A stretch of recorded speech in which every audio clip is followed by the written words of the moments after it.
This is the Truth Network. Hidden treasures of the Song of Songs, which is Solomon's.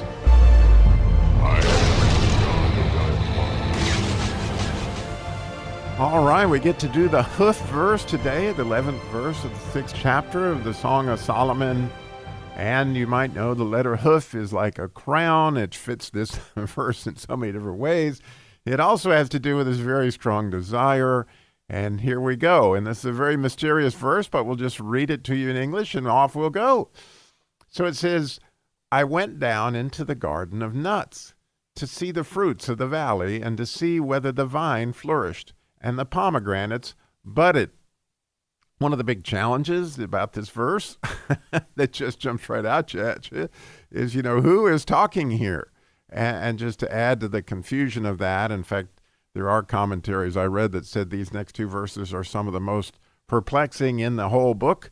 But nonetheless, it's fun to me to just think about where God's going with these and what he has in mind for, what wonders. And God loves to have things hidden. And so there's no doubt when it comes to these verses that they are, it's really a perplexing thing to see who is the I that went down into the gardens. So here's the breakdown from the way that people look at it. First of all, Rashi, or the ancient Hebrews, is pretty hard to say. They don't come out and say that I saw directly who was saying it, although it seemed to be inferred that it was Solomon that was saying it. Solomon from the standpoint of Jesus. It's the Messiah that's saying this. That's a little bit their point of view. But again, you can't really determine that. They don't draw the line and say this is who this is. Matthew Henry clearly thought it was, clearly in the way he described it, he felt like it was Jesus speaking, okay? Interestingly, the New King James Version and the ESV and the Amplified all say it is she that is speaking. And then there is a beautiful commentary called, not a commentary, it's a translation, it's a Passion Translation, it's a rather new one that's out. And it has she is speaking too. And I'm going to go down on that side of the issue. I, for a lot of reasons, think it is she that is speaking. Because, again, as we read into future verses, the only way I can make sense out of it is, later on they're going to be asking, come back, come back. Well, the reason why they're asking her to come back is because here she went down into the garden of nuts. And, there's so much that can be said about that. And I love, clearly a lot of the commentaries on what the nuts are. So we're going to dive into that in a minute. But one of the things, I think in order to get to it, one of the really perplexing things is the word that is translated here, nuts, okay? Because that's the only place that this word is found in the Bible. And not only that, but if you look at the word, there's no words that are close to it or an association with it that would lead you to believe that these are nuts, except that obviously, this is the way that has been translated for centuries, that this is nuts. And when you look at that from a standpoint of just the Hebrew letters, I can see where you would come to the conclusion that these are some type of seeds, but they would be female seeds, clearly.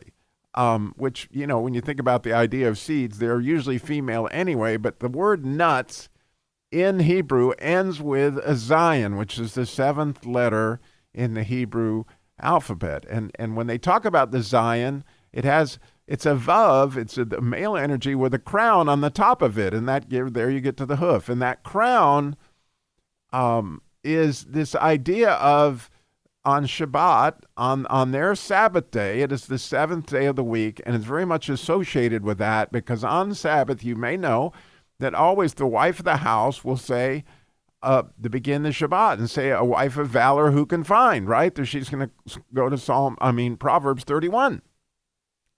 And it has a lot to do with the number 7, and so much to do with seeds as it has to do with nuts.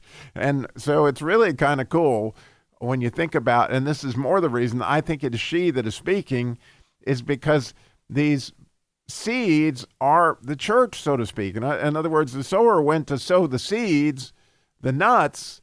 The sower in the parable of the sower is Jesus, but the seeds are clearly, his faith that he's being sowed out there. And of course, if we're going down there to the grove of nuts or the garden, which has this idea of great faith, right? That's the, place where they walked originally with God is what the garden kind of has to do with. So it's a beautiful thing that she goes down into this garden of nuts. And I love some of what the Jews teach on the nuts, that they're very hard shelled like a Jew, but they're sweet on the inside, okay? And they can take a lot of beating before they crack, so to speak, or they can even be dropped in the mud and not be soiled. And like they could go into exile is what actually Rashi said. They could go into exile and still have that sweet inside for the Lord. And, I believe that's true. And it's certainly true of any Christian that I know, that no matter what they go through, they're still sweet on the inside. And it has to do with that 7, right? And when you think about 7 and how big a deal that number is, that it's so beautiful that word nuts ends with a Zion. It just is. It's spectacular. And so, she's gone down to the Garden of Nuts. And what is she doing? She's looking for fruit, right? And she's looking for a vine, which we could say that's Jesus, right? That flourishes, right? And obviously, that would be the branches. And then she's looking for what? Pomegranates. And you might remember that when Jesus is describing his beloved, he said she's a paradise of pomegranates, or an orchard of pomegranates, depending on how you want to translate that.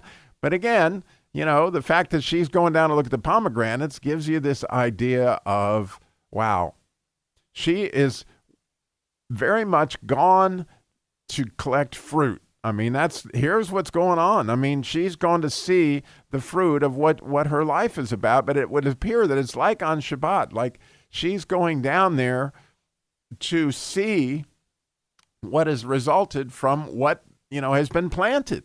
And it's absolutely spectacular. And I don't know if you've ever had a chance to see or just spend some time in a garden that you planted, a garden of faith, right?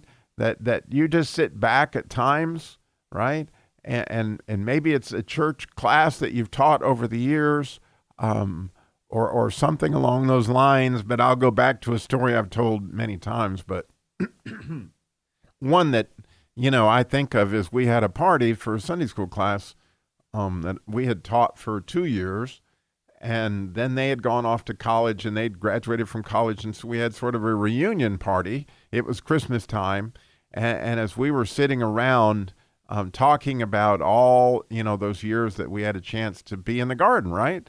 To plant seeds of faith, which, by the way, I think it's amazing when I look at this particular garden, that there was a young lady there who used to drag her boyfriend in, who was not a Christian at the time when he started attending the Sunday school class, but during the time he was there, he came to Christ. And today, that gardener is one of the pastors at the church where we had that Sunday school class. I mean, just absolutely spectacular to see the group, the faith of that young man grow in that particular garden. In fact, there were so many of those students that have grown in their faith and done all sorts of amazing different things. But nonetheless, at that particular party that we were sitting at, they asked, what was the of all the lessons that we taught, all the time we were in the class, which one was the most impactful for you?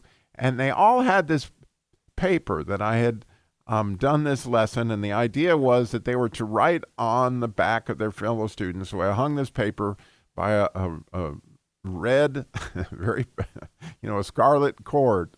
There was a scarlet cord around their necks that held this paper on their back, and the students during the class time would go write on their back how they thought this other person reflected Christ.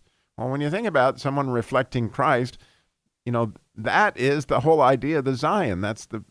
Really is, when we reflect Christ in some way, that is the letter Zion. So I think it's cool that they were writing on each other's backs how these people reflected Christ. And they, as they commented, many of them still had, in fact, if I'm not mistaken, they all had that paper from that particular Sunday school class. I mean, that's how important it is when you receive endorsement, or you receive validation on the way that you look like Jesus. We never hear that kind of thing. And so when you have it, you cherish it. And all those people still had that paper. I mean, that's how precious all that was to them.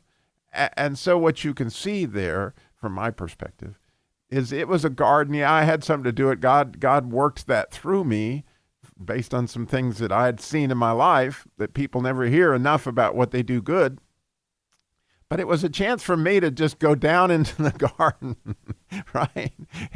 And see how the vine was flourishing, the pomegranates, right? Because every one of those seeds, I love the parable of the sower, right? Because, when they, fell on good soil, what happened, right? 100 times more than what was sown. Well, think about that pomegranate, 613, right? And when we get to see what God does with really good soil, when he plants his seed in really good soil, which is, his word, faith, however that works, it all comes together to make this unbelievable pomegranates, right? And so I am sure that if she was in this garden, she was also there with Christ, because that is pretty much a precept. In other words, when you're in that garden that she's talking about there, she isn't by herself, I can assure you.